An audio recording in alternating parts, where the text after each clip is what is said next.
सबसे पहले तो मैं पूरे देशवासियों का बहुत बहुत धन्यवाद कहना चाहती हूँ। आप मीडिया पर्सन्स का भी, क्योंकि आप लोग ही हम लोगों को इतना through out the journey wrestling में आपने सपोर्ट किया है। तो मैं उम्मीद करती हूँ कि मैं आपकी उम्मीदों पे खरा उतरूँ बिल्कुल। और कांग्रेस पार्टी का मैं बहुत बहुत धन्यवाद करती हूँ, क्योंकि जब बोलते हैं ना कि बुरे टाइम में पता लगता है कि अपना कौन है। जब हम रोड पे घसीटे जा रहे थे तो छोड़ के बीजेपी को, देश में जितनी भी पार्टियां हैं वो हमारे साथ में थी, हमारे दर्द को समझ पा रही थी, हमारे आंसुओं को समझ पा रही थी। मैं बहुत प्राउड फील कर रही हूँ कि मैं एक ऐसी पार्टी में, एक ऐसी विचारधारा में हूँ जो महिलाओं के साथ हो रहा अन्याय और उनके साथ बुरे बर्ताव के खिलाफ खड़ी है। वो लड़ाई लड़ने के तैयार है, सड़क से लेकर संसद तक।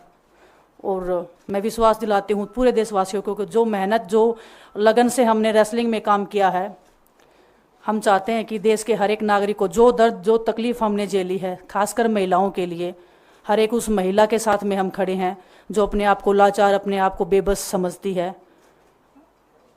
रेसलिंग में मैंने पूरा कोशिश किया कि मैं जितनी भी महिलाओं को, छोटी बच्चियों को इंस्पायर कर सकती हूँ। मैं चाहती तो मैं जंतर मंतर पे रेसलिंग छोड़ सकती थी, और सभी लोग भी मान रहे थे, पूरा देश इस चीज़ को विश्वास कर रहा था, क्योंकि बीजेपी आईटी सेल ने उस चीज़ को साबित करने की कोशिश की थी कि हम चले हुए कारतूस हैं, हम ख़त्म हो गए हैं, हम पॉलिटिक्स कर रहे हैं। उन्होंने बोला मैं नेशनल नहीं खेलना चाहती, मैंने नेशनल चैम्पियनशिप खेला। उन्होंने बोला ये ट्रायल्स दे के नहीं जाना चाहते, मैंने ट्रायल्स भी दिया। उन्होंने बोला कि ओलंपिक्स लेवल तक नहीं जाना चाहते, मैं ओलंपिक्स में गई, मैं फाइनल्स में गई। अनफॉर्चुनेटली परमात्मा को कोई और चीज़ मंजूर होगी। एक चीज़ मुझे पता है कि जब मेहनत आप करते हो तो ज़रूरी नहीं कि आपको उसी दिशा में मिले, कई बार दूसरी चीज़ों में भी आपको वो फल मिल जाता है।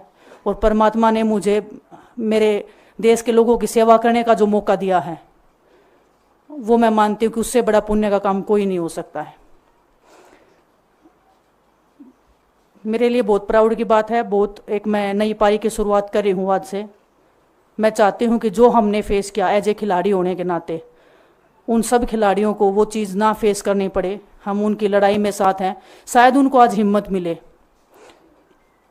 कि जो पार्टियां पावर में रहती हैं शायद वो साथ में नहीं खड़ी हों, लेकिन उनके बहन भाई हैं जो उनके साथ में खड़े हैं। और हमें पता है स्पोर्ट्स में कितना गलत होता आया है, नहीं बोल पाते हैं खिलाड़ी। आप हमसे देख लो, बजरंग के ऊपर डोप का बैन लगा दिया 4 साल का, सिर्फ किसी लिए कि सिर्फ उन्होंने आवाज़ उठाई थी हमारे साथ बैठ के।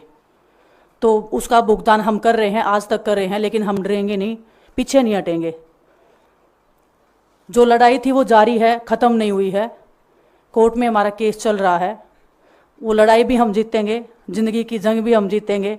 खेल में जैसे हमने कभी हार नहीं मानी है, तो हम इस नए प्लेटफॉर्म पे जो आ रहे हैं, देश की सेवा का भाव, और सिर्फ बोलने तक सीमित नहीं रहेगा ये। हम दिल से हमने खेल किया है और दिल से हम ये काम करेंगे, जी जान से मेहनत करेंगे, अपने लोगों के बीच में रहेंगे। जो भी हम अपने लोगों का भला कर सकते हैं, चाहे कितना ही % हमारे हाथ में होगा, वो हम करने की कोशिश करेंगे। और मैं अपनी बहनों को बताना चाहती हूँ कि आपकी बहन आपके साथ में है। किसी भी मुसीबत में, किसी भी पल, किसी भी क्षण आप ऐसे मत समझना कोई भी आपके साथ में नहीं है। जब कोई नहीं खड़ा होगा तो मैं आपके साथ में ज़रूर खड़ी रहूँगी, कांग्रेस पार्टी आपके साथ में ज़रूर खड़ी रहेगी। ये हमने फील किया था, और मैं वादे से कह सकती हूँ, दावे से कह सकती हूँ कि बिल्कुल आपके साथ भी खड़े रहेंगे। बहुत बहुत धन्यवाद आप सबका।